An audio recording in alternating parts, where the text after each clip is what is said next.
ನಮಸ್ಕಾರ ನನ್ನ ನೆಚ್ಚಿನ ವಿದ್ಯಾರ್ಥಿಗಳಿಗೆ. ನಾನು ಲಕ್ಷ್ಮೀ ನೆಗ್ನಾಳ್, ನಿಮ್ಮ ಇಂಗ್ಲೀಷ್ ಟೀಚರ್. ಇವತ್ತಿನ ಕ್ಲಾಸ್ ಶುರು ಮಾಡೋದಕ್ಕಿಂತ ಮುಂಚೆ ನಾನು ಪ್ರಿಸೆಂಟ್ ಕ್ಲಾಸಸ್ ಬಗ್ಗೆ ಎರಡು ಮಾತುಗಳನ್ನು ಹೇಳಲು ಇಷ್ಟಪಡ್ತೀನಿ. ಪ್ರಿಸೆಂಟ್ ಕ್ಲಾಸಸ್ ಇದು ಗ್ರಾಮೀಣ 10ನೇ ತರಗತಿಯ ಕನ್ನಡ ಮಾಧ್ಯಮದ ವಿದ್ಯಾರ್ಥಿಗಳಿಗಾಗಿ ವಿಶೇಷವಾಗಿ ತಯಾರಿಸಿದಂಥ ಆನ್ಲೈನ್ ಕೋಚಿಂಗ್ ಕ್ಲಾಸಸ್ ಆಗಿದೆ. ಇಲ್ಲಿ ಗಣಿತ, ವಿಜ್ಞಾನ, ಸಮಾಜಶಾಸ್ತ್ರ, ಇಂಗ್ಲೀಷ್, ಹಿಂದಿ, ಕನ್ನಡ ಹೀಗೆ 6 ವಿಷಯಗಳನ್ನು ನುರಿತ ಶಿಕ್ಷಕರಿಂದ ತಮಗೆ ಬೋಧನೆ ಮಾಡಲಾಗುತ್ತದೆ. ಇಲ್ಲಿ ನಾವು ಕೇವಲ ಪಠ್ಯಪುಸ್ತಕಗಳನ್ನು ಮಾತ್ರ ಬಳಸದೆ smart class, video clips, audio clips, pictures ಹೀಗೆ ನಾನಾ ವಿಧವಾದ ಟೀಚಿಂಗ್ ಏಡ್ಸ್ ಉಪಯೋಗ ಮಾಡಿ ಪಾಠಗಳನ್ನು ವಿಶೇಷ ರೀತಿಯಾಗಿ ನಿಮಗೆ ತಿಳಿಸಿಕೊಡಲು ಪ್ರಯತ್ನಿಸುತ್ತಿದ್ದೇವೆ. ಇಲ್ಲಿ ತಾವು ತಮ್ಮ ಯೋಚನಾ ಶಕ್ತಿಯನ್ನು ಹೆಚ್ಚಿಸಿಕೊಳ್ಳುವುದು, ವಿಷಯವನ್ನು ಆಳವಾಗಿ ಅರ್ಥ ಮಾಡಿಕೊಳ್ಳುವುದು, ಹಾಗೆ ಪ್ರಶ್ನೆಗಳನ್ನು ಕೇಳುವ ಹವ್ಯಾಸವನ್ನು ಬೆಳೆಸಿಕೊಳ್ಳುವುದು, ಇದನ್ನೆಲ್ಲ ನಿಮ್ಮಲ್ಲಿ ಮೂಡಿಸುವಂಥ ಉದ್ದೇಶ ನಮ್ಮದಾಗಿದೆ. ಹಾಗಾದರೆ ಇವತ್ತಿನ ಪಾಠಕ್ಕೆ ತಾವೆಲ್ಲರೂ ಸಿದ್ಧರಿದ್ದೀರಾ? ಓಕೆ, ಇವತ್ತು ನಾವು ಸಪ್ಲಿಮೆಂಟರಿ ರೀಡಿಂಗ್ 2 ಕಲಿಯೋಣ. ಈಗ ಪಾಠದ ಹೆಸರು on top of the world. On top of the world ಅಂದ್ರೇನು? ಜಗತ್ತಿನ ಜಗತ್ತಿನ ಶ್ರೇಷ್ಠವಾದಂಥ ಸ್ಥಾನದಲ್ಲಿ ರೀಚ್ ಆಗೋದು, on top of the world ಅಂತ. ಓಕೆ, ಇಲ್ಲಿ ನೋಡ್ರಿ ಇಂಟ್ರೊಡಕ್ಷನ್. ಇದನ್ನು ಬರೆದವ್ರು ಯಾರು? ಡಿಕ್ಕಿ Dolma. Introduction. Dicky Dolma scaled Mount Everest in 1993 just when she was 19 and became the youngest woman to do so. ಈಗ ನೋಡ್ರಿ, on top of the world ಅಂದ್ರೆ ನಮ್ಮ ಭಾರತ ಎದಕ್ಕೆ ಸುಪ್ರಸಿದ್ಧ ಆಗೈತಿ ಅಂತಂದ್ರೆ we have the highest Mount Everest in our country. ಹೌದು, ಹಿಮಾಲಯ ಪರ್ವತ ಐತೋ ಇಲ್ಲೋ. ಸೊ ಅದನ್ನು ಡಿಕ್ಕಿ ಡೋಲ್ಮಾ ಅವರು ಯಾವಾಗ ಮೌಂಟ್ ಎವರೆಸ್ಟನ್ನು ತುತ್ತ ತುದಿಯನ್ನು ಏರಿದ್ರು ಅಂತಂದ್ರೆ ಎಷ್ಟನೇ ಇಸ್ವಿಯೊಳಗೆ? 1993ನೇ ಇಸ್ವಿಯೊಳಗೆ ಏರಿದ್ರು. ಅವಾಗ ಅವ್ರು ಎಷ್ಟು ವಯಸ್ಸಿತ್ತು ಅವರಿಗೆ ಅಂತಂದ್ರೆ ಕೇವಲ 19 ವರ್ಷದವರ ಇದ್ರು. And became the youngest. ಇಲ್ಲಿ ನೋಡ್ರಿ, ದ ಇದು ಡೆಫಿನೆಟ್ ಆರ್ಟಿಕಲ್. ಯಂಗೆಸ್ಟ್ ಅಂದರೆ ಏನು? Superlative degree. Younger, youngest. ನಾನು ನಿಮ್ಗೆ ಹೇಳೀನಿ, ಸೂಪರ್ಲೇಟಿವ್ ಡಿಗ್ರಿ ಇತ್ತು ಅಂತಂದ್ರೆ ಅದ್ರ ಹಿಂದೆ ಯಾವತ್ತಿದ್ರು ಡೆಫಿನೆಟ್ ಆರ್ಟಿಕಲ್ ದ ಅಂತ ಬರ್ತೈತಿ. ಸೊ 19 ವರ್ಷದೊಳಗೆ ಇವ್ರು ಏನು ಮೌಂಟ್ ಎವರೆಸ್ಟನ್ನು ತುತ್ತ ತುದಿಯನ್ನು ಏರಿದ್ರಲ್ಲ, ಇವರು ಮೊಟ್ಟ ಮೊದಲರಾಗಿದ್ದರು. ಇಷ್ಟು ಚಿಕ್ಕ ವಯಸ್ಸಿನೊಳಗೆ ಅತಿ ಎತ್ತರವಾದಂಥ ಮೌಂಟ್ ಎವರೆಸ್ಟನ್ನು ಏರಿದ್ರೊಳಗೆ ಮೊಟ್ಟ ಮೊದಲ ವ್ಯಕ್ತಿಯಾಗಿದ್ದರು ಇವರು. Okay, the youngest woman to do so. ಹೆಣ್ಮಗಳು. Okay, born and brought up in Himachal Pradesh, she made a consulted effort to reach the summit. Come let us read this saga of adventure which she penned after that event. ಇಲ್ಲಿ ನೋಡ್ರಿ, ಅವರು ಎಲ್ಲಿ ಹುಟ್ಟಿ ಬೆಳೆದಿದ್ರು ಅಂತಂದ್ರೆ ಹಿಮಾಚಲ್ ಪ್ರದೇಶದೊಳಗನ ಹುಟ್ಟಿ ಬೆಳೆದಂಥವ್ರಾಗಿದ್ರು. ಆದ್ರೆ ಅವರು ಭಾಳಷ್ಟು ಶ್ರಮ ಪಟ್ಟರು. ಈ ಸಮಿಟ್ ಅಂದ್ರೇನು? ತುತ್ತ ತುದಿ. ಮೌಂಟ್ ಎವರೆಸ್ಟನ್ನು ಹತ್ತಲು ಅಷ್ಟು ಸಾಧಾರಣ ವಿಷಯ ಅಲ್ಲಿದು. ಬಹಳ ಕಷ್ಟಗಳನ್ನ ಪಟ್ಟರು, ಸತತ ಪ್ರಯತ್ನ ಮಾಡಿದರು. ಇದೇನು ಮೌಂಟ್ ಎವರೆಸ್ಟ್ ಹತ್ತಿ ಇಳಿದ್ರಲ್ಲ, ಅವಾಗ ಇವರು ಬರೆದಂಥ ಇದಿದು. Come let us read this saga of adventure which she penned after that event. Okay, ಅಲ್ಲಿ ಹತ್ತಿ ಇಳಿದ ನಂತರ ಈ ಇವೆಂಟ್ ಬಗ್ಗೆ ಅವರ ಸ್ವತಃ ಬರೆದದ್ದೈತಿ. ಇಲ್ಲಿ ನೋಡ್ರಿ, ಆಯ್ ಅಂದರೆ ಯಾರು? ಡಿಕ್ಕಿ ಡೋಲ್ಮಾ. ಓಕೆ, ಇಲ್ಲಿ ನೋಡ್ರಿ, ಡಿಕ್ಕಿ ಡೋಲ್ಮಾ ತಮ್ಮ ಬಗ್ಗೆನ ತಾವು ಬರ್ದಾರೆ. ಸೊ ಆಟೋಬಯೋಗ್ರಫಿ ಅಂತಾರೆ ಇದಕ್ಕೆ. ಹೌದು. I was born and brought up in Palchan, Himachal Pradesh. HP, Himachal Pradesh stands for HP. Okay, from the very beginning I have experience the hardships of life. I was only 11 when I lost my mother, and before I could get used to the person closest to me not being around, I lost my elder brother too. These experiences have left a profound impact on me. Not many people know that before mountaineering happened to me, I was deeply interested in skiing and that I have been a regular at the Nationals since 1989 and still participate. ಇಲ್ಲದ ನೋಡ್ರಿ, ಈಗ ಯಾರು? ಡಿಕ್ಕಿ Dolma. Okay, ಆಕಿನ picture ಕೊಟ್ಟಾರ ನೋಡ್ರಿ, ಡಿಕ್ಕಿ ಡೋಲ್ಮಾ. ಇಲ್ಲೊಂದು ಕೊಟ್ಟಾರ ನೋಡ್ರಿ, ಮೌಂಟ್ ಎವರೆಸ್ಟ್ ಹತ್ತುದನ್ನು. ಓಕೆ, ಇಲ್ಲಿ ನೋಡ್ರಿ, ಇವ್ರು ಎಲ್ಲಿ ಹುಟ್ಟಿ ಬೆಳೆದ್ರು? ಹಿಮಾಚಲ ಪ್ರದೇಶದೊಳಗೆ. ಹೌದಾ? ಯಾವ ಊರದು? ಪಾಲ್ಚನ್ ಅನ್ನುವಂಥದ್ದು. ಫ್ರಾಮ್ ದ ವೆರಿ ಬಿಗಿನಿಂಗ್, ಅವರು ಸಣ್ಣವ್ರಿದ್ದಾಗಿಂದಲೂ ಚಿಕ್ಕವರಿದ್ದಾಗಿಂದಲೂ I have experience the hardships of life. ಅವ್ರ ಜೀವನದೊಳಗೆ ಬಹಳ ಕಷ್ಟಗಳನ್ನ ಎದುರಿಸ್ಬೇಕಾಗಿ ಬಂತವ್ರು. ಈಗ ಒಬ್ಬೊಬ್ರು born with silver spoon, born with golden spoon ಅಂತಿರ್ತಾರೆ ನೋಡ್ರಿ. ಅವ್ರು ಹುಟ್ಟಿದಾಗಿಂದ ಅವ್ರಿಗೆ ಯಾವುದಕ್ಕೂ ಕೊರತೆ ಇರೋದಿಲ್ಲ ಜೀವನದೊಳಗೆ. ಎಲ್ಲ ಸೌಲಭ್ಯಗಳು ಎಲ್ಲ ಅವ್ರಿಗೆ ಸಿಕ್ಬಿಟ್ಟಿರ್ತೈತಿ. ಆದರೆ ಇವರು ಸಣ್ಣವ್ರಿದ್ದಾಗಿಂದನೇ ಭಾಳ ಕಷ್ಟಕರಮಯವಾದಂಥ ಜೀವನವನ್ನು ನಡೆಸ್ಕೊತ ಬಂದಿದ್ರು. ಹಾರ್ಡ್ಶಿಪ್ಸ್ ಅಂದ್ರೇನು? ಭಾಳ ಕಷ್ಟಕರವಾದಂಥ ಜೀವನ.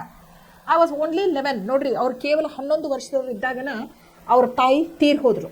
ಐ ಲಾಸ್ಟ್ ಮೈ ಮದರ್ ಅಂದ್ರೇನು? ಅವ್ರ ತಾಯಿ ತೀರ್ಕೊಂಡ್ರು. ಅವ್ರ ತಾಯಿ ತೀರ್ಕೊಂಡ್ರು. ನೋಡ್ರಿ, ತಾಯಿ ಅಂದ್ರೇನು, ಭಾಳ ಕ್ಲೋಸೆಸ್ಟ್ ಪರ್ಸನ್, ಭಾಳ ಹತ್ತಿರದ ಸಂಬಂಧ ಇರ್ತೈತಿ ತಾಯಿ ಜೊತೆ ನಮ್ದು ಯಾವತ್ತಿದ್ರು, ಹೌದಿಲ್ಲ? ಅಂಥವ್ರನ್ನ ಕಳ್ಕೊಂಡು ಇನ್ನೇನು ಸ್ವಲ್ಪ ಅಡ್ಜಸ್ಟ್ ಆಗ್ಬೇಕಪ್ಪ ನಾನು ಅನ್ನುವಂಥದ್ರೊಳಗನ ಮತ್ತು ಅವ್ರ ಅಣ್ಣ, ಅವ್ರ ಸ್ವಂತ ಅಣ್ಣನೂ ತೀರ್ಕೊಂಡ್ಬಿಟ್ಟ. Not many people know that. ನೋಡ್ರಿ, ಭಾಳಷ್ಟು ಜನರಿಗೆ ಗೊತ್ತಿಲ್ಲಂತ. ಇವರು ಯಾರು, ಡಿಕ್ಕಿ ಡೋಲ್ಮಾ ಅವರು ಮೌಂಟೇನಿಯರಿಂಗ್ ಅಂದ್ರೆ ಪರ್ವತ ಶ್ರೇಣಿಯನ್ನು ಹತ್ತುವುದಕ್ಕಿಂತ ಮೊದಲು ಸ್ಕೀಯಿಂಗ್ ಅಂತಂದ್ರೆ ಹಿಂಗೆ ಮಾಡ್ತಿರ್ತಾರೆ ನೋಡ್ರಿ, ಸ್ನೋ ಮೇಲೆ ಸ್ಕೀಯಿಂಗ್ ಅದನ್ನು ಮಾಡ್ತಿದ್ರಂತ ಇವರು. ಮತ್ತು ಅದ್ರೊಳಗೂ ಭಾಳ ಎಕ್ಸ್ಪರ್ಟ್ಸ್ ಇದ್ದರು. ನ್ಯಾಷನಲ್ ಲೆವೆಲ್ಸ್ ಮಟ್ಟ ಹೋಗಿ ಬಂದಾರಂತೆ 1918ವರೆಗೂ. And still participate. ಇವತ್ತಿನವರೆಗೂ ಅವ್ರು ಏನು ಮಾಡಕತ್ತಾರು, ಈ ಸ್ಕೀಯಿಂಗ್ ಕಾಂಪಿಟೇಷನ್ ಒಳಗೆ ಇದನ್ನು ಪಾರ್ಟಿಸಿಪೇಟ್ ಮಾಡ್ತಾರಂತ. Okay, I have even one various medals at national and international levels. So ಇವರು ಸಾಕಷ್ಟು ಪದಕಗಳನ್ನು, ಆಮೇಲೆ ನ್ಯಾಷನಲ್ ಆ್ಯಂಡ್ ಇಂಟರ್ನ್ಯಾಷನಲ್ ಏನು ರಾಷ್ಟ್ರಮಟ್ಟದೊಳಗೆ, ಆಮೇಲೆ ಅಂತಾರಾಷ್ಟ್ರೀಯ ಮಟ್ಟದೊಳಗೆ ಸಾಕಷ್ಟು ಪದಕಗಳನ್ನು ಇವರು ಗೆದ್ದಾರಂತೆ. ಅದರೊಳಗೆ ಸ್ಕೀಯಿಂಗ್ ಒಳಗೆ. Okay, as for taking up the challenge of the lofty mountains, it wasn't a difficult decision because from my very childhood I had been fascinated by the grandeur of the snow-clad peaks of the Himalayas. Beautiful mountain peaks surrounded my home in Palchan. Every morning when I woke up, they were the first things that I saw. ಈಗ ನೋಡ್ರಿ, ಅವ್ರು ಏನು ಹೇಳ್ತಾರಂತಂದ್ರೆ, as for taking up the challenge of the lofty mountains, ಇದು ಒಂದು challenge ಆಗಿತ್ತು. ಏನು, Mount Everest ಹತ್ತೋದು ಒಂದು ದೊಡ್ಡ ಚಾಲೆಂಜ್ ಆಗಿತ್ತು. It wasn't A difficult decision. ಆದ್ರೆ ಇದು ನನಗೆ ಭಾಳ ಕಷ್ಟಕರವಾದಂಥ ನಿರ್ಧಾರವೇನಾಗಿರ್ಕಿಲ್ಲ. ನಾನು ನಿರ್ಧಾರ ತೊಗೊಂಡಲ್ಲ ಮೌಂಟ್ ಎವರೆಸ್ಟ್ ತುತ್ತುದೇನು ಹತ್ತಬೇಕು ಅಂಥೇಳಿ, ಆದರೆ ಅದು ಅಷ್ಟು ಕಷ್ಟಕರವಾದಂತಹ ನಿರ್ಧಾರ ಏನಾಗಿರ್ಕಿಲ್ಲ ಅಂತ ಹೇಳ್ತಾರೆ. ಯಾಕೆ ಅಂದ್ರೆ, ಫ್ರಮ್ ಅ ವೆರಿ ಚೈಲ್ಡ್ಹುಡ್, ಅವರು ಹುಟ್ಟು ಬೆಳೆದಂಥ ಜಗದೊಳಗನ ಈ ಸುತ್ತಮುತ್ತ ಏನಿದ್ದು ಪರ್ವತಗಳ ಶ್ರೇಣಿಗಳು ಇದ್ದು ಅವರನ್ನು ನೋಡ್ಕೊತನೇ ಬೆಳೆದಿದ್ರು. ಚೈಲ್ಡ್ಹುಡ್ ಅಂದ್ರೇನು, ಚಿಕ್ಕಂದಿನಿಂದಲೇ. I had bean fascinated. ಅವ್ರು ನೋಡ್ತಿದ್ರಲ್ಲ ಈ ಪರ್ವತಗಳನ್ನ, ಅವರಿಗೆ ಭಾಳ ಮನಸ್ಸೊಳಗೆ ಬರ್ತಿತ್ತು, ನಾ ಒಂದಿಲ್ಲ ಒಂದಿನ ತುದಿಗೆ ಹತ್ತಬೇಕು ಅನ್ನುವಂಥದ್ದು ಅವ್ರ ಮನಸ್ಸೊಳಗೆ ಇರ್ತಿತ್ತು. ಸ್ನೋ ಕ್ಲಾಡ್ ಅಂದ್ರೇನು, ಹಿಮ ಪರ್ವತಗಳು. Okay, peaks of the Himalayas ಎಷ್ಟು ಸುಂದರವಾಗಿದ್ದು ಅಂದ್ರೆ ಅವು ಮೌಂಟೇನ್ಸ್ ಪರ್ವತಗಳು. Surrounded by my home in Palchan, ಬಹಳ ಸುಂದರವಾದಂತಹ ಪರ್ವತಗಳು ಅವ್ರ ಮನೆಯ ಸುತ್ತಮುತ್ತ ಇದ್ದು ಪಾಲ್ಚನ್ ಒಳಗೆ. ದಿನ ಮುಂಜಾನೆ ಎದ್ದ ತಕ್ಷಣ ಮೊದಲು ನೋಡೋದು ಏನಂತಂದ್ರೆ, ಅವರು ಈ ಪರ್ವತಗಳನ್ನ ನೋಡೇ ಅವ್ರ ಮುಂದಿನ ದಿನಚರಿಯನ್ನು ಶುರು ಮಾಡಬೇಕಾಗಿತ್ತು. That urge to climb those peaks and savor the breathtaking view from the top was the reason that I took to mountaineering with the zeal of an ant. My desire grew all the more when I came to know about the newly opened Mountaineering Institute in Manali and the various training courses being conducted there. I was just 16 at that time, but seeing my determination and one-track mind, each one of my friends and family members stood by me and encouraged me to take up the basic mountaineering course at Manali in 1991. It was again my determination and hard work that saw me scoring A grades. But more than that, what gave me immense satisfaction was my name being cleared for an All India expedition to Mount Everest. Seeing my name on the list was like a dream come true. It was the moment I had been waiting for since childhood. For the final selection, however, we made 3 successful expeditions to different mountains. ಇಲ್ಲಿ ನೋಡ್ರಿ, that urge to climb those peaks and savor the breathtaking view from the top was the reason that I took to mountaineering with the zeal of an ant. ಇಲ್ಲಿ ನೋಡ್ರಿ, ಏನು ಅವ್ರೊಳಗೆ ಆ ಹುಮ್ಮಸ್ಸನ್ನು ಹುರಿದುಂಬಿಸ್ತಿತ್ತು ಅಂತಂದ್ರೆ, ಅವರಿಗೆ ತುದಿಯನ್ನು ಏರಬೇಕು, ಅಲ್ಲಿಂದ ನಾ ಎಲ್ಲ ನಿಸರ್ಗ ಸೌಂದರ್ಯವನ್ನು ನೋಡಬೇಕು ಅನ್ನುವಂಥದ್ದು ಅವ್ರೊಳಗೇನು ಇತ್ತಲ್ಲ, ಅದು ಸ್ಫೂರ್ತಿಯಾಗಿತ್ತು ಅವರಿಗೆ. ಆದರೆ ಅಷ್ಟು ದೊಡ್ಡ ಏನಪ್ಪ ಕನಸು ನನಸಾಗಬೇಕಂತಿದ್ರೆ ಒಮ್ಮಿಗಿಲಿ ಅಂತೂ ಆಗಂಗಿಲ್ಲ. ಅದಕ್ಕೆ ಅದನ್ನು ಒಂದು ಇರುವಿ ಹೆಂಗೆ ಝೀಲ್ ಆಫ್ ಅನ್ ಆ್ಯಂಟ್, ಒಂದು ಇರುವಿಗೆ ಎಷ್ಟು ಇದಿರ್ತೈತಲ್ಲ, ಸ್ಫೂರ್ತಿ ಇರ್ತೈತಲ್ಲ. ಈಗ ನೋಡ್ರಿ, ವಿಂಟರ್ ಸೀಸನ್ ಬರ್ತೈತೆ ಅಂತಂದ್ರೆ ಅದು ಫುಡ್ ಗ್ಯಾದರ್ ಮಾಡೋಕ್ಕೆ ಶುರು ಮಾಡ್ತೈತೆ. ನೀವು ಕೇಳಿರ್ಬೇಕು story, an ant and grasshopper ಅಂತೇಳಿ ಒಂದು ಸ್ಟೋರಿ ಕೇಳಿರ್ಬೋದು ನೀವು. ಆ ಗ್ರಾಸ್ ಹಾಪರ್ ಯಾವತ್ತು ಮಕ್ಕೋತಿರ್ತೈತಿ, ಇರಿವಿ ಏನು ಆಹಾರವನ್ನು ಸಂಗ್ರಹ ಮಾಡ್ತಿರ್ತೈತಿ, ಅದು ನೋಡಿ ನಗ್ತಿರ್ತೈತಿ. ಕೇಳಿರ್ಬೇಕಲ್ಲ ನೀವು ಅದನ್ನೆಲ್ಲ. ಹಂಗೆ ಒಮ್ಮಿಗಿಲೆ ಅಂತೂ ಆಗಂಗಿಲ್ಲ ಮೌಂಟ್ ಎವರೆಸ್ಟ್ ತುದಿ ಹತ್ತೋದು, ಅದಕ್ಕೆ ಪ್ರಿಪ್ರೇಷನ್ ಬೇಕಾಗ್ತೈತಿ. ಅದಕ್ಕೆ ಒಂದು ಇರಿವಿ ಹೆಂಗೆ ಇನ್ನೂ ಏನಪ್ಪ ಚಳಿಗಾಲ ಬರೋದು ಭಾಳ ದಿನ ಇದ್ದಾಗನ ತನ್ನ ಆಹಾರ ಸಂಗ್ರಹ ಮಾಡೋಕ್ಕೆ ಶುರು ಮಾಡ್ತೈತಿಲ್ಲ, ಹಂಗೆ ಇವರು ಒಂದಿನ ನಾವು ಮೌಂಟ್ ಎವರೆಸ್ಟ್ ತುದಿಯನ್ನು ಏರಲೇಬೇಕು ಅನ್ನೋದಕ್ಕಾಗಿ ತಯಾರಿ ನಡೆಸಿದ್ರು. My desire grew all the more. ನೋಡ್ರಿ, ಇವ್ರ ಡಿಸೈರ್ ಅಂದ್ರೇನು? ತಮ್ಮ ಆಸೆ. ಇದು ಆಸೆ ಇನ್ನೂ ಹೆಚ್ಚು ಬೆಳೀತು ಯಾವಾಗ ಅಂತಂದ್ರೆ ಮನಾಲಿ ಒಳಗೆ ಒಂದು ಮೌಂಟೇನಿಯರಿಂಗ್ ಇನ್ಸ್ಟಿಟ್ಯೂಟ್, ಅಂದ್ರೆ ಮೌಂಟೇನಿಯರಿಂಗ್ ಮಾಡೋದನ್ನ ಪರ್ವತಗಳನ್ನು ಹತ್ತುವುದ ಟ್ರೈನಿಂಗ್ ಕೊಡುವಂಥ ಸೆಂಟರ್ ಓಪನ್ ಆಯ್ತು ಮನಾಲಿ ಒಳಗೆ. And the various training courses being conducted there. I was just 16. ನೋಡ್ರಿ, ಇವ್ರು 16 ವರ್ಷದವ್ರು ಇದ್ರು. ಅಂದ್ರೆ 16 ವರ್ಷದಿಂದ 19ನೇ ವರ್ಷ, ಅಂದ್ರೆ 3 ವರ್ಷ ಸತತವಾಗಿ ಇವ್ರು ಏನು ಮಾಡಿದ್ರು, ಟ್ರೈನಿಂಗ್ ತೊಗೊಂಡ್ರು ಅಂತ ಅರ್ಥ. Okay, 16 at that time, but Singh my determination. ಬರೀ 16 ವರ್ಷದವ್ರು ಇದ್ರು ಅವರು. ಅವಾಗ ನೋಡ್ರಿ, ಅವ್ರಿಗೆ ಏನು ಹೇಳಿ ಕಳಿಸ್ಬೋದಾಗಿತ್ತು ಅಲ್ಲಿ ಮೌಂಟೇನಿಯರಿಂಗ್ ಇನ್ಸ್ಟಿಟ್ಯೂಟ್ ಒಳಗೆ, ನೀ ಇನ್ನೂ 18 ಆಗಿಲ್ಲ, ಮೇಜರ್ ಇಲ್ಲ, ಮೈನರ್ ಅದಿ, ಈಗ ಬೇಡ ಹೋಗು ಅಂತ ಹೇಳಿ ಕಳಿಸ್ಬೋದಾಗಿತ್ತು. ಆದ್ರೆ ಅವರಲ್ಲಿದ್ದಂಥ ಉತ್ಸುಕತೆ, ಮಾಡಬೇಕನ್ನುವಂಥ ಛಲ, ಆಸಕ್ತಿ, ಇದನ್ನೆಲ್ಲ ನೋಡಿ ಮೌಂಟೇನಿಯರಿಂಗ್ ಇನ್ಸ್ಟಿಟ್ಯೂಷನ್ದವ್ರು ಏನು ಮಾಡಿದ್ರು, ಅವರಿಗೆ ಆಸ್ಪದ ಮಾಡಿಕೊಟ್ರು ಟ್ರೈನಿಂಗ್ ಇನ್ಸ್ಟಿಟ್ಯೂಟ್ ಒಳಗೆ ಟ್ರೈನಿಂಗ್ ತೊಗೊಳಗೆ. One track mind. ನೋಡ್ರಿ, ಅವ್ರದ್ದು ಒಂದೇ ಒಂದು ಉದ್ದೇಶ ಇತ್ತು, ನಾವು 108 ಇಟ್ಕೊಂಡು ಮಾಡ್ತೇವೆ ಅಂತಂದ್ರೆ ಅದು ಇಲ್ಲ ಇದು ಇಲ್ಲ ಇದು ಇಲ್ಲ ಇದು ಇಲ್ಲ ಅಂತ ಆಗ್ತೈತೆ. ಆದ್ರೆ ಒಂದು ಉದ್ದೇಶವನ್ನು ಇಟ್ಕೊಂಡು ಯಾವಾಗ ನಾವು ಮುಂದೆ ಸಾಗ್ತಾ ಹೋಗ್ತೀವಿ, ಅವಾಗ ನಾವು ಏನು ಮಾಡ್ತೇವೆ, ಗುರಿ ಮುಟ್ತೇವೆ. ಇದನ್ನ ನೀವು ನೆನ್ಪಿಟ್ಕೋಬೇಕು. ಓಕೆ, ನಾವು 10th ಸ್ಟ್ಯಾಂಡರ್ಡ್ಗೆ ಭಾಳ ಚಲೋ ಸ್ಕೋರ್ ಮಾಡಬೇಕು ಅಂಥೇಳಿ ನಿಮ್ಮ ಮನಸ್ಸಿನಾಗ ಇಟ್ಕೊಂಡು ಡೇ 1ದಿಂದ ನೀವು ಶ್ರಮ ಪಟ್ಟು ಅಭ್ಯಾಸ ಮಾಡಿದ್ರಿ ಅಂತಂದ್ರೆ ನೀವು ಗುರಿ ಮುಟ್ತೀರಿ, ಹೌದಿಲ್ಲ? ಹಂಗೆ ಇವರು ಏನು ಮಾಡಿದ್ರು, ಅವ್ರದ್ದು ದಿಟ್ಟ ನಿರ್ಧಾರ, ಆಮೇಲೆ ಅವ್ರದ್ದು ಏಕತೆ, ಏನೋ ಒಂದ ಕಡೆ ಅವ್ರದ್ದು ಮೈಂಡ್ ಫೋಕಸ್ಡ್ ಇರೋದನ್ನು ನೋಡಿ ಅವ್ರ ಫ್ರೆಂಡ್ಸು, ಆಮೇಲೆ ಅವ್ರ ಫ್ಯಾಮಿಲಿ ಮೆಂಬರ್ಸು, ಅವ್ರ ಗೆಳೆಯರು ಗೆಳತಿಯರು, ಆಮೇಲೆ ಅವ್ರ ಕುಟುಂಬಸ್ಥರು ಎಲ್ಲ ಏನು ಮಾಡಿದ್ರು, ಅವ್ರ ಬೆನ್ನೆಲುಬಾಗಿ ನಿಂತರು. Stood by me and encouraged. ಅವ್ರಿಗೆ ಏನು ಮಾಡಿದ್ರು, ಸ್ಫೂರ್ತಿಯನ್ನು ತುಂಬಿದ್ರು to take up the basic mountaineering course at Manali in 1991. 1991ನೇ ಇಶ್ಯೂ ಏನು ಮಾಡಿದ್ರು, ಬೇಸಿಕ್ ಟ್ರೈನಿಂಗ್ ತೊಗೊಳಕ್ಕೆ ಅವರಿಗೆ ಸ್ಫೂರ್ತಿದಾಯಕವಾಗಿ ನಿಂತರು. ಆವಾಗ ಏನಾಯ್ತು, ಅವರಿಗೆ A ಗ್ರೇಡ್ ಸಿಕ್ತು ಅದರೊಳಗೆ. ಆಮೇಲೆ A ಗ್ರೇಡ್ ಸಿಗೋದ್ರ ಜೊತೆಗೆ ಒಂದೊಂದು ಲಿಸ್ಟ್ ಮಾಡಿರ್ತಾರೆ ಅವ್ರು. ಮೌಂಟೇನಿಯರಿಂಗ್ ಒಂದು ಇಷ್ಟು ಜನ ಈಗ ಮೌಂಟೇನ್ ಏರಕ್ಕೆ ಶುರು ಮಾಡ್ತಾರೆ ಅಂತ ಹೇಳಿ. ಆ ಲಿಸ್ಟ್ ಒಳಗೆ ಇವ್ರದ್ದು ಹೆಸರಿತ್ತು, ಡಿಕ್ಕಿ ಡೋಲ್ಮಾನ್. Seeing my name on the list was like a dream come true. ಅವ್ರು ಏನು ಲಿಸ್ಟ್ ಒಳಗೆ ತಮ್ಮ ಹೆಸರು ನೋಡಿದ್ರು, ನನಸು ಆದಷ್ಟು ಅವರಿಗೆ ಸಂತೋಷ ಆಯ್ತು. ಲಿಸ್ಟ್ ಒಳಗೆ ಹೆಸರು ಐತೆ ಅಂದ್ರೆ ನಾನು ಹತ್ತಕ್ಕೆ ಶುರು ಮಾಡಬೇಕು, ಹತ್ತಕ್ಕೆ ಶುರು ಮಾಡೇನಂದ್ರೆ ನಾ ತುದಿ ಮುಟ್ಟೆ ತೀರ್ತೇನೆ ಅನ್ನುವಂಥದ್ದು ಅವ್ರ ಮನಸ್ಸೊಳಗೆ ಬಂದುಬಿಡ್ತು. ಓಕೆ, ನನ್ನ ನನಸು ಆತಪ್ಪ ಅಂತ ಅವ್ರಿಗೆ ಅನಿಸ್ಬಿಡ್ತು. It was the moment I had been waiting for since childhood. ಇದೇ ಸಂದರ್ಭಕ್ಕಾಗಿ ನಾ ಚಿಕ್ಕಂದಿನಿಂದಲೂ, ನನ್ನ ಬಾಲ್ಯಾವಸ್ಥೆಯಿಂದಲೂ ನಾ ಈ ಸುಸಂದರ್ಭಕ್ಕಾಗಿ ಕಾಯ್ತಾ ಇದ್ದೆ ಅಂತ ಅವ್ರಿಗೆ ಗೊತ್ತಿತ್ತು. ಫಾರ್ ದ ಫೈನಲ್ ಸಿಲೆಕ್ಷನ್, ನೋಡ್ರಿ, ಫೈನಲ್ ಸಿಲೆಕ್ಷನ್ ಅನ್ನೋದೊಂದಿತ್ತು. However we made 3 successful expeditions to different mountains. Final selection ಆಗಬೇಕಂತಿದ್ರೆ ಅವ್ರು ಏನು ಮಾಡಬೇಕಾಗಿತ್ತು, 3 ಪರ್ವತಗಳಿಗೆ ಸಕ್ಸಸ್ಫುಲ್ಲಾಗಿ ಎಕ್ಸ್ಪಿಡೇಷನ್ ಮಾಡಬೇಕಾಗಿತ್ತು. ಅದನ್ನು ಮಾಡಾತು. ಓಕೆ, ಫೈನಲ್ ಸೆಲೆಕ್ಟ್ ಮಾಡ್ಬೇಕಂದ್ರೆ ಒಂದು ಟೆಸ್ಟ್ ಇರ್ತೈತಿ, ಅದನ್ನು ಅವ್ರು ಕಂಪ್ಲೀಟ್ ಮಾಡಿದ್ರು. After the completion of the course I was assured of a place in the team. I climbed Mount Everest on May 10th, 1993 and became the youngest woman in the world to have achieved the awesome feat of scaling the world's highest peak. I had just turned 19 and suddenly I had the whole world at my feet literally. Nodri, after the completion of the course ಮುಗಿತು.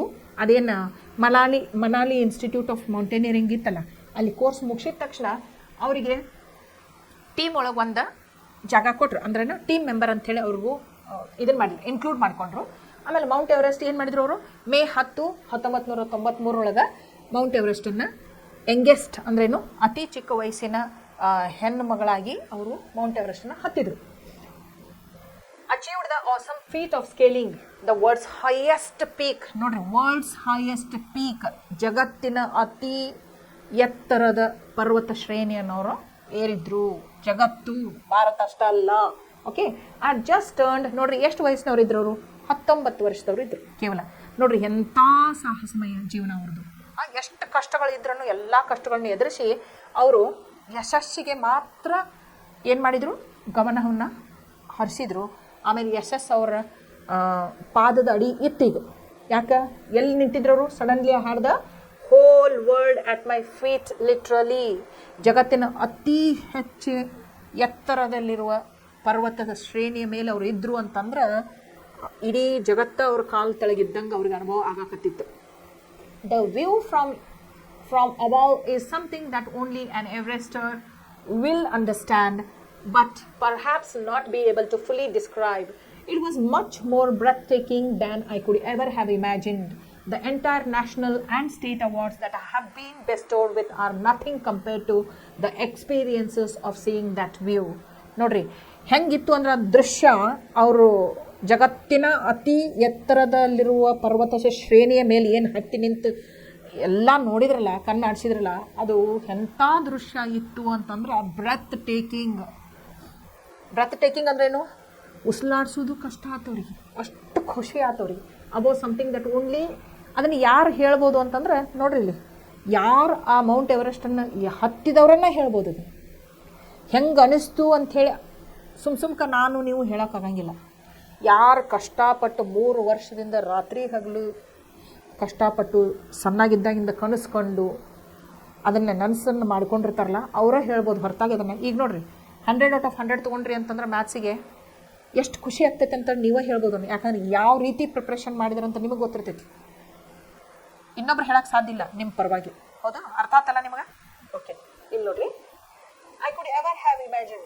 It was much more breathtaking than I could have ever imagined. ಅವ್ರು ಅನ್ಕೊಂಡಿದ್ದಕ್ಕಿಂತ ಬೇರೆನೇ ಆಗಿತ್ತು. Much more breath taking, ಉಸಿರು ಕಟ್ಟಾಗ್ತಿತ್ತಂತವ್ರಿಗೆ, ಖುಷಿಯಾಗಿ ಅನ್ಕೊಂಡದಕ್ಕಿಂತ ಹೆಚ್ಚು ಸಂತೋಷ ಆತಂತವ್ರಿಗೆ. ಅವರು ಇಮ್ಯಾಜಿನ್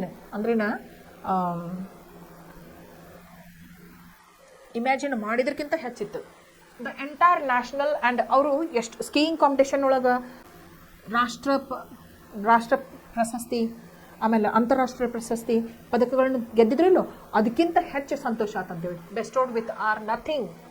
ಅವೆಲ್ಲ ಏನು, ಈ ಮೌಂಟ್ ಎವರೆಸ್ಟ್ ಮೇಲೆ ಹತ್ತಿ ನಿಂತೇನಲ್ಲ ನಾನು, ಅವು ಯಾವುದಕ್ಕೂ ಸಮ ಇಲ್ಲ, ಇದು ಭಾಳ ಹೆಚ್ಚಿಂದ ಐತಿ ಅಂಥೇಳಿ ಅವ್ರು ಹೇಳತ್ತಾರೆ. As for mountaineering being a tough sport, frankly, the thought never crossed my mind. Maybe it was my zeal for the work. Scaling peaks is second nature to me. I was very determined and was willing to go to any lengths to achieve my goal.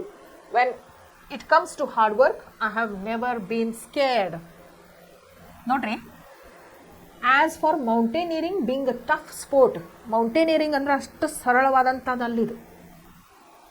Sport ಅಂದ್ರೇನು? Sports ಅಂತೀರೇನು? ಆಟ ಆಡೋದು, sports. ಇದು ಅಷ್ಟು ಸರಳವಾದಂಥದ್ದಲ್ಲ mountaineering. ಪರ್ವತವನ್ನು ಹತ್ತೋದು ಅಷ್ಟು ಸರಳವಾದಂಥ sports ಅಲ್ಲ, frankly. ಆದರೆ ಇವ್ರು ಏನು ಹೇಳ್ತಾರೋ ಅಂತಂದ್ರೆ ಡಿಕ್ಕಿ Dolma, the thought never cross my mind. ಇದು ಭಾಳ ಕಷ್ಟಕರವಾದಂಥ ಕೆಲಸ ಅನ್ನುವಂಥದ್ದು ಅವ್ರ ಮನಸ್ಸೊಳಗೆ ಯಾವತ್ತೂ ಬರಲೇ ಇಲ್ಲಂತ. ಯಾಕಂದ್ರೆ may be it was my zeal for the work. ಕಷ್ಟ ಆಗ್ತೈತಿ ಮಾಡೋಕ್ಕೆ ಸಾಧ್ಯ ಇಲ್ಲ ಅಂತ ವಿಚಾರ ಮಾಡ್ಕೊಂಡು ತಗೊಂಡ್ರೆ ಯಾವುದಕ್ಕೆ ಮಾಡೋಕ್ಕೆ ಆಗಂಗೇ ಇಲ್ಲ. ಅದಕ್ಕೆ ಅವ್ರು ಹುಟ್ಟಿದಾಗಿಂದನೇ ಅದನ್ನು ಕನಸ್ಕೊಂತಿದ್ರು. ಅದ್ರ ಸಂಬಂಧ ಅವ್ರಿಗೆ ಇದು ಭಾಳ ಕಷ್ಟಕರವಾದಂಥದ್ದು ಅಂತ ಅನಿಸ್ಲೇನೇ ಇಲ್ಲ. Scaling peaks is my second nature to me. ನೋಡ್ರಿ, ಪರ್ವತವನ್ನು ಹತ್ತೋದು ಅವ್ರ ಸ್ವಭಾವ ಆಗಿತ್ತಂತೆ. It was very determined and was willing to go to any lengths to achieve my goal. ಇಷ್ಟು ಅವ್ರ ದೃಢ ನಿರ್ಧಾರ ತೊಗೊಂಡು ಬಿಟ್ಟಿದ್ರಲ್ಲ, ಏನೇ ಕಷ್ಟ ಬಂದ್ರೂ, ಕಷ್ಟದ ಅತಿರೇಕ ರೀಚ್ ಆದ್ರೂ ನಾ ಅಲ್ಲಿವರೆಗೂ ಹೋಗಕ್ಕೆ ತಯಾರಿದ್ದೀನಿ ಅನ್ನುವಂಥದ್ದು ಅವ್ರ ದೃಢ ನಿರ್ಧಾರ ತೊಗೊಂಡು ಬಿಟ್ಟಿದ್ರು. ಇದು ಅಷ್ಟು ಸರಳವಾದಂಥದ್ದು ಅಲ್ಲ, ಭಾಳ ಕಠಿಣವಾದಂಥದ್ದು ಹೌದು. ಆದ್ರೆ ಕಠಿಣ ಅಂತ ನಾವು ತಿಳ್ಕೊಳ್ಳೋದು ಇಲ್ಲ, ಆಮೇಲೆ ಅಲ್ಲಿ ಗುರಿ ಮುಟ್ಟುವರೆಗೂ ನಾವು ನಿಲ್ಲೋದು ಇಲ್ಲ ಅಂಥೇಳಿ ಅವರು ದೃಢ ನಿರ್ಧಾರವನ್ನು ಮಾಡ್ಕೊಂಡು ಬಿಟ್ಟಿದ್ರು. When it comes to hard work, I have never been scared. ನೋಡ್ರಿ, ಒಬ್ಬೊಬ್ಬರು ಕಷ್ಟಪಟ್ಟು ಕೆಲಸ ಮಾಡೋದು ಅಂದ್ರೆ ಹೆದರಿ ಬಿಡ್ತಿರ್ತಾರೆ. ಆದರೆ ಇವರು ಕಷ್ಟಪಟ್ಟು ಕೆಲಸ ಮಾಡೋಕ್ಕೆ ಯಾವತ್ತೂ ಹೆದರಿಕಿಲ್ಲಂತ. ಈಗ ನೋಡ್ರಿ, ನೀವು 100ಕ್ಕೆ 100 ತೊಗೋಬೇಕಂತಂದ್ರೆ ಅಷ್ಟು ಸರಳ ಅಲ್ಲ.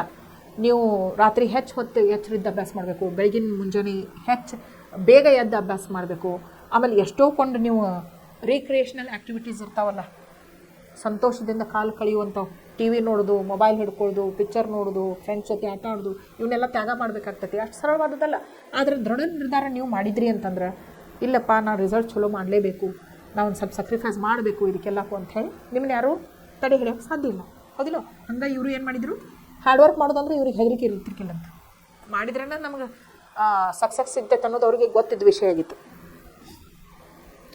As for sincerity and responsibilities, I am not a shrieker.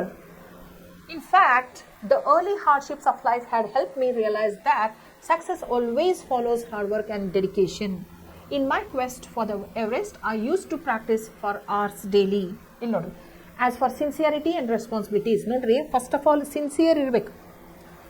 ಆಮೇಲೆ ಜವಾಬ್ದಾರಿ ಹೊರುವಂಥ ನಮ್ಮದು ಸಹಜ ಪ್ರವೃತ್ತಿ ಇರಬೇಕು. I am not a shirker. Shirker ಅಂದ್ರೆ ಏನು? Person running away from the risk or responsibilities. ಇನ್ನೂ ಅಲ್ಲೈತಂದ್ರೆ ಇಲ್ಲಿ ಓಡ್ ಹೋಗ್ತಿರ್ತಾರೆ ಒಬ್ಬರು, ನಮ್ಮ ಕಡೆಯಿಂದ ಆಗೋದು ಬೇಡ, ನಮ್ಮ ಕಡೆಯಿಂದ ಆಗೋದು ಬೇಡ ಅಂತೇಳಿ ಅಂಥವ್ರು ಇರೋಕ್ಕಿಲ್ಲ ಇವರು.